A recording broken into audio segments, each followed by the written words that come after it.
Hi guys! ఎలా ఉన్నారందరూ? బాగున్నారా? మళ్ళీ మీకోసం ఒక కొత్త వీడియోతో మళ్ళీ మీ ముందుకొచ్చేసాను. ఏంటంటే ఈ వీడియో, ఇక్కడ వైజాగ్‌లోని స్టీల్ ప్లాంట్ దగ్గర శ్రీ శక్తి అమ్మవారి టెంపుల్ మాట. చూస్తున్నారు కదా! ఇది ఎంట్రన్స్ మాట. ఇక్కడ మొక్కలతోటి చాలా అందంగా ఉంటుంది. ఇక్కడ మీరు వెళ్ళిన వెంటనే, చూసిన వెంటనే ఇక్కడ మీకు చాలా ప్రశాంతంగా అనిపిస్తుందండి. ఇక్కడ మొక్కలు చక్కగా కనిపిస్తూ ఉంటాయి. నైట్ కూడా మీకు లైటింగ్స్ కూడా ఉంటాయండి. మీరు ఏం భయపడక్కర్లేదు. చుట్టుపక్కల కూడా మీకు లైటింగ్స్ ఉంటాయి. మీరు వెళ్ళడానికి వీలుగానే ఉంటుంది. మార్నింగ్ కూడా వెళ్ళొచ్చు. నైట్ కూడా వెళ్ళొచ్చు. ఈరోజైతే ఫ్రైడే మాట. ఫ్రైడే అయితే నేను వెళ్తున్నాను ఈరోజు ఈ టెంపుల్‌కి. నైట్ టైమ్ వెళ్ళడం ఇదే నేను ఫస్ట్ టైమ్ మాట. మార్నింగ్ టైమ్‌లో నేను వెళ్ళాను కానీ నైట్ టైమ్ ఇప్పటి వరకు నేను వెళ్ళలేదు. ఇదే ఫస్ట్ టైం. కానీ నైట్ టైమ్ కూడా చాలా బావుంది. మార్నింగ్ కంటేనే ఈ లైటింగ్స్ తోటి, ఈ అమ్మవారి అలంకరణ అయితే ఇంకా బావుందండి. మీరే చూస్తారు కదా! మీకు కూడా ఖచ్చితంగా నచ్చుతుందని నేను అనుకుంటున్నాను. ఇలా ఉంటుందండి. స్టార్టింగ్ అయితే మనకి తులసి కోట కూడా ఉంటుంది ఇక్కడ. ఇక్కడ స్టెప్స్ ఉన్నాయి కదండీ! ఇలా స్ట్రెయిట్‌గా మనం ఈ స్టెప్స్ ఎక్కి వెళ్ళాలన్నమాట. ఇక్కడ చూడండి ఫ్రంట్‌లోని మనకి ఈ అమ్మవారు ఇక్కడ మనకి కనిపిస్తూ ఉంటారు. ఇలా స్టెప్స్ నుంచి మనం వెళ్ళాలన్నమాట.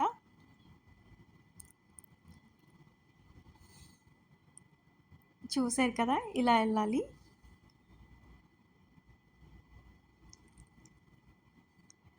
చూస్తున్నారు కదా! ఈ చుట్టూరు మనకి లైటింగ్స్ తోటే చాలా అందంగా కనిపిస్తుందన్నమాట. మనము నైట్ టైమ్ వెళ్ళామననేసి కూడా మనకు అనిపించలేనంత లైటింగ్‌గా ఉంటుంది.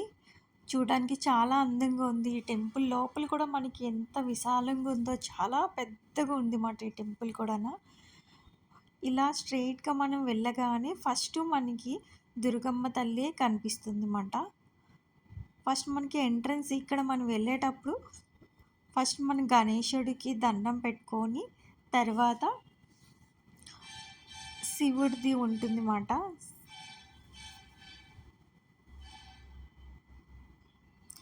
ఇలా ఉంటుందండి లోపలైతే మనకి. చూసారు కదా! ఇక్కడ ఫస్ట్ మనకి అమ్మవారిని చూపిస్తాను చూడండి. దుర్గమ్మ తల్లి ఎంత బాగా అలంకరించారో ఈ తల్లిని. అబ్బా! చూడగానే చాలా ప్రశాంతంగా అనిపించిందండి. నాకైతే మీకు కూడా ఖచ్చితంగా అలాగే అనిపిస్తదనుకుంటున్నాను. చూడండి మనకి టెంపుల్ లోపలికి వెళ్ళగానే చుట్టూరు మనకి అమ్మవారి రూపాలు ప్రతి రూపంతోటి ఇక్కడ అమ్మవారు మనకి కనిపిస్తూ ఉంటారన్నమాట. ఇలా ఉంటుందండి. లోపల మనకి టెంపుల్ లోపల ప్రతి అమ్మవారు కూడా చాలా అందంగా ఉంటాయన్నమాట. ఇక్కడ ప్రతి అమ్మవారిని చూడండి. ఎంత క్లారిటీగా ఉంటాయంటే అంత క్లారిటీగా ఉంటాయన్నమాట. ఇక్కడ విగ్రహాలు ఉన్నట్టే ఉంటాయి ఈ అమ్మవార్లు. ఇలా చుట్టుపక్కల మనకి ఈ గుడి చుట్టూరున మనకి ఇలా అమ్మవారు అయితే ఉంటాయండి మనకి. అన్ని రూపాల్లో మనకి అమ్మవారైతే ఇక్కడ దర్శనం మనం చేసుకోవచ్చు.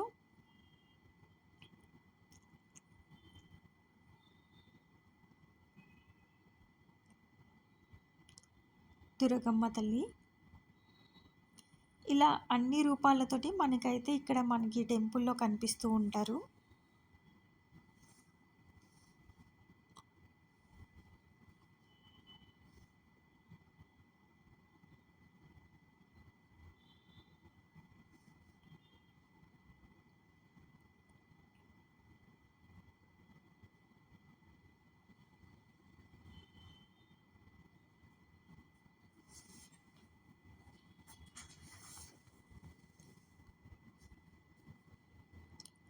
ఇలా ఉంటుంది మాట. మనకి టెంపుల్ లోపల అయితే దేవుళ్ళు ఉంటారు. ఇక్కడ మనకి చుట్టుపక్కల మనకి దేవుడి విగ్రహాల్లాగా మనకి ఇక్కడ కనిపిస్తూ ఉంటాయి.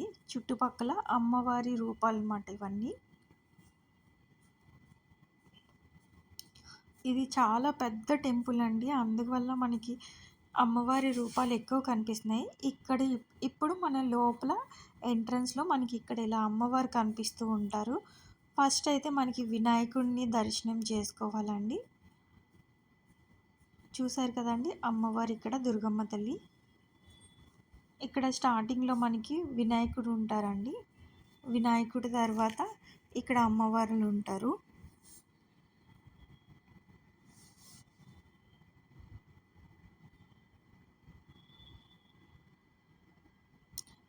ఇలా అయితే మనకి అమ్మవారి రూపాలైతే కనిపిస్తున్నాయండి. చూడండి ఎంత బాగుందో. మీకు నచ్చినట్టయితే ప్లీజ్ లైక్ చేయండి, సబ్స్క్రైబ్ చేయండి, షేర్ చేయండి. Thank you for watching.